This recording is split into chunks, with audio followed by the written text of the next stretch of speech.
à tous et à toutes. On se retrouve pour la critique du film le plus attendu de cette année 2019. Il s'agit d'Avengers Endgame des frères Russo, sorti ce mercredi 24 avril 2019. Critique d'abord sans spoil, puis on enchaînera avec la partie spoiler. Infinity War n'a pas été de tout repos pour nos spectateurs. Ce film nous avait bouleversés il y a un an alors que Thanos a décimé la moitié de l'univers en un claquement de doigts. Nos héros survivants, plus habitués à la victoire, se retrouvent plus affaiblis que jamais. Les frères Russo reviennent clôturer magistralement une intrigue de 22 films avec Avengers Endgame, certainement le film le plus attendu cette année. La salle était pleine à craquer, le film pourrait faire un très très gros score au box-office mondial, en explosant tous les records dès le premier week-end de sa sortie. Pour ma part, j'ai passé un très bon moment devant ce film. Il nous offre un spectacle sensationnel, riche en émotions. Certains plans sont incroyables, tant l'action est présente, avec des effets visuels époustouflants. De même pour la colorimétrie et la photographie, notamment dans les scènes se déroulant dans l'espace. Le travail effectué par les acteurs, les réalisateurs et l'équipe technique se doit donc d'être salué. Ensuite, si Infinity War n'est que baston pendant 2h30 afin d'empêcher Thanos de récupérer les pierres, Endgame est plus calme, revenant à la base du premier volet Avengers, qui comporte le plus gros de l'action durant sa dernière heure. Cependant, Endgame n'est pas sans défaut, il y a quelques petites fausses notes, quelques longueurs au milieu du film, un scénario prévisible, des facilités scénaristiques, et on peut regretter aussi le peu de présence de Captain Marvel, j'ai été surpris là, mais aussi le changement de comportement de Hulk et Thor, complètement débile. Thanos est également moins traité, car Infinity War était son point de vue, et à comprendre Endgame, il marque la fin d'une ère, celle des Original Six, soit les Avengers du premier volet. Ainsi, le film est surtout centré sur eux, et il y en a deux qui sortent du lot, c'est Captain America et Iron Man. Côté musique, c'est un régal ce que nous offre Alan Silvestri, avec notamment le thème des Avengers, mais aussi de nouvelles musiques bien travaillées, accompagnant toutes les émotions du film. D'une durée de 3 heures, on distingue bien les trois grandes parties du film. La première sur le deuil, le choc, la remise en question et la solitude après le snap de Thanos. La deuxième partie concerne la mise en place du plan pour le vaincre. Et enfin, la grande bataille finale, à couper le souffle, absolument parfaite. Endgame s'adresse surtout aux fans de la saga. Là, on est servi efficacement avec beaucoup de clins d'œil et des références aux films Marvel précédents qui sont reliés à Endgame. Les détails sont surprenants, tout est nostalgie. L'humour n'est pas si déplaisant, à part à certains moments où c'est vraiment lourd.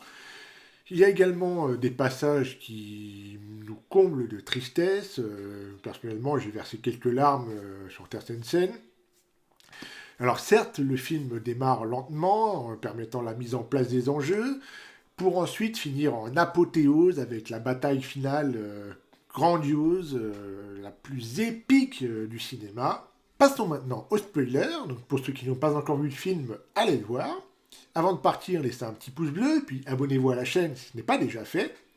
Le film s'ouvre avec Clint Barton, alias Hawkeye, pour nous rappeler le contexte dramatique d'Infinity War, où le personnage était absent et qui a provoqué la triste disparition de sa famille. Ensuite, on retrouve Tony Stark, alias Iron Man, et Nebula à la dérive dans l'espace à bord du Milano. Qui donc, pour les sauver et les ramener sur Terre? Il s'agit de Captain Marvel, la dernière super-héroïne du MCU en date. Donc, petite facilité scénaristique ici. Ensuite, comme dans les trailers, l'équipe raconte à Captain Marvel tout ce qui s'est passé, Thanos, les pierres, tout ça. Et donc, ils ont du mal à s'en remettre. Ils cherchent par tous les moyens à réparer leurs erreurs et à annuler les actions de Thanos. L'arrivée de Captain Marvel apporte un regain d'espoir. L'équipe retrouve Thanos. Il est tué, décapité par Thor, mais rien n'y fait. Les pierres ont disparu et la population anéantie ne reviendra pas. Donc tout ça a pris 20 minutes de film. que je me suis dit, quoi, c'est tout? Mais voilà, l'histoire saute intelligemment 5 ans, Tony Stark est devenu papa, Thor a tout perdu, il s'est noyé dans l'alcool, a pris du poids, même ses cheveux ont poussé, ressemblant au Big Lebowski, peut-être un hommage au film. Il vit isolé dans une petite ville côtière à jouer à Fortnite. Il passe pour un crétin durant les 2 tiers du film et son humour est assez lourd. Pour le changement de look, je peux comprendre. Il a beaucoup souffert. C'est un dieu déchu et il se morfond à cause de cet échec. Bruce Banner a fait la paix avec Hulk, devenant le professeur Hulk. Alors comment, on ne sait pas. Le film ne nous montre pas. Alors par moments, il fait les choses bien. Dans d'autres, c'est du grand n'importe quoi. Natasha Romanoff, alias Black Widow, elle est déterminée à sauver le monde. Elle retrouve Hawkeye devenu Ronin. Ce dernier pourchasse des criminels pour se venger. Captain Marvel s'est envolée vers d'autres cieux. Elle a même eu le temps de passer chez le coiffeur. Et Scott Lang, alias Ant-Man, sort enfin du mode quantique grâce à un rat. Ainsi, l'idée du voyage dans le temps est proposée afin de récupérer les 6 pierres d'infinité avant Thanos. Tony Stark sait faire, mais ne veut pas car trop à perdre, hein, il a une famille maintenant. Et Bruce Banner veut, mais ne sait pas s'y prendre. Alors, une fois lancées, les querelles mises de côté, nos héros construisent une grande machine à voyager dans le temps. Ils s'équipent d'un nouveau costume, une combinaison, et ils se séparent en petits groupes pour aller récupérer les pierres. Et là, les réalisateurs nous font revisiter certaines scènes emblématiques du MCU sous un autre angle de vue. Captain, Tony, Hulk et Ant-Man reviennent à New York récupérer les pierres de l'espace et du temps durant la bataille de New York du premier volet des Avengers. On y voit les scènes de Captain America dans l'ascenseur, le fight entre les deux captains, celui du futur et du passé. Et là, il y a la parfaite réplique de Hail Hydra de Captain après avoir récupéré le sceptre de Loki. Ensuite, il y a toute une séquence se déroulant en 1970 où Captain America retrouve Peggy Carter sans qu'elle ne le remarque. Tony Stark retrouve son père Howard. Et sans oublier le caméo du regretté Stanley, on le retrouve au volant d'une voiture. Son conseil, faites l'amour, pas la guerre, Neuf Stay. Ensuite, Thor, accompagné de Rocket Raccoons, débarque à Asgard. Donc c'est avant l'attaque des elfes noirs dans Thor 2. Donc là aussi, il y a un moment émouvant où Thor retrouve sa mère. Ensuite, Black Widow est avec Hawkeye, ou plutôt Ronin, sur la planète de Vormir, pour y récupérer la pierre de l'âme. Alors, il faut évidemment faire un sacrifice, et on assiste à la mort de Black Widow. Donc, c'était elle ou Hawkeye, mais ce dernier a une famille, donc je comprends que son geste à elle. Puis revoir Star-Lord faire sa danse des Gardiens de la Galaxie est jubilatoire. Le voyage dans le passé se passe mal pour Nebula, c'est un demi-robot et son système parasite le réseau de la Nebula du passé, permettant au Thanos du passé de voir ce que la Nebula du futur a vu. Et donc il comprend qu'il a gagné à la fin et il a bien l'intention d'empêcher nos super-héros de changer le cours des choses. Gamora qui revient, mais c'est la Gamora du passé, celle qui ne connaissait pas encore les Gardiens de la Galaxie. Donc les pierres sont finalement toutes rassemblées, c'est alors que Thanos du passé débarque dans le présent grâce à la Nebula du passé qui a pris la place de la Nebula du présent. Donc ça va, vous suivez. Donc Thanos débarque et il détruit entièrement le QG des Avengers, souhaitant récupérer le gantelet d'infinité que Tony Stark a recréé. Mais juste avant que Thanos débarque et détruise le QG des Avengers, c'est Hulk qui se charge d'enfiler le gantelet et de claquer du doigt, non sans dommage, et permettant le retour des super-héros disparus d'Infinity War, à l'exception de Vision et Loki, qui eux sont définitivement morts.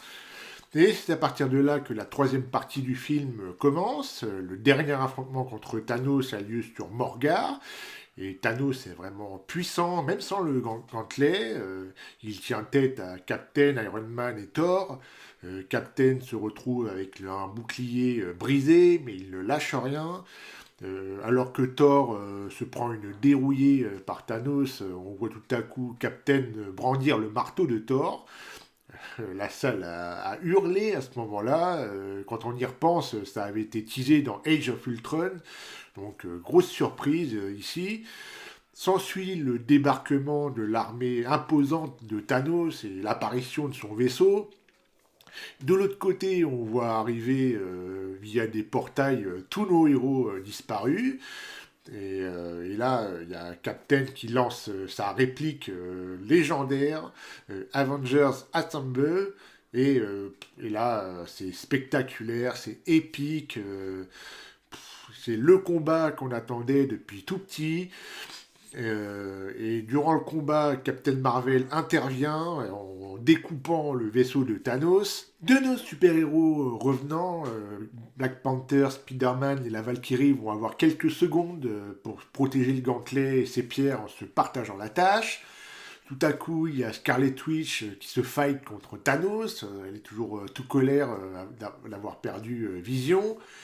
Et il va y avoir un plan plutôt sympathique avec toutes les super-héroïnes du MCU réunies, formant la A-Force, pour ceux qui lisent les comics, avec Captain Marvel, la Guêpe, Scarlet Witch, Gamora, Rescue, la Valkyrie.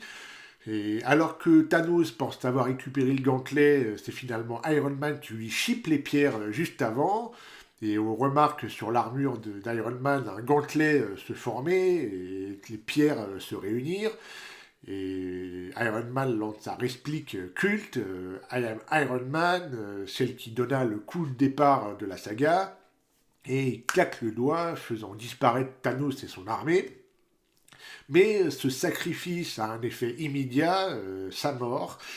Donc une mort absolument émouvante. Mais il a fini comme il a toujours été, en héros, et s'ensuit les funérailles avec un plan séquence sublime avec de tous les personnages réunis. Et on y retrouve même Harley Kinner, le jeune garçon d'Iron Man 3. Et enfin, le film se termine avec Captain America qui repart dans le passé pour ramener les pierres à leur place, à leur époque, ainsi que le marteau de Thor. Donc c'est le retour à la normale du continuum espace-temps. Mais Captain reste un petit peu trop longtemps. Il a voulu vivre la vie dont il a toujours rêvé aux côtés de Peggy Carter. Il s'est même marié avec elle. Et on le retrouve vieilli d'une cinquantaine d'années. Et on l'assiste à la passation de son bouclier avec Falcon. Ce dernier pourrait devenir le nouveau Captain America noir. Donc, personnellement, ça ne me dérangerait pas. De plus, sachez qu'il y a une série en préparation chez Disney+, avec Falcon et le Soldat de l'Hiver, donc je ne serais pas étonné de le voir apparaître avec le bouclier. Quant à Peter Parker, il retrouve son pote Ned et tous ses camarades du lycée, qui ont probablement tous été décimés par Thanos. Quant à Thor, il décide de passer le flambeau à Valkyrie, devenant reine d'Asgard. Et Thor rejoint la team Star-Lord et les Gardiens de la Galaxie. Donc, est-ce que Thor sera au casting du troisième volet des Gardiens de la Galaxie de James Gunn? On le verra. Alors, au passage, pas de scène post-générique, seulement un très bel hommage aux acteurs. Le film se suffit à elle-même, la boucle est bouclée, Endgame. En conclusion, ce Avengers Endgame est vraiment sublime, visuellement bluffant, non sans défaut. Les fans vont faire leurs adieux à leurs super-héros préférés.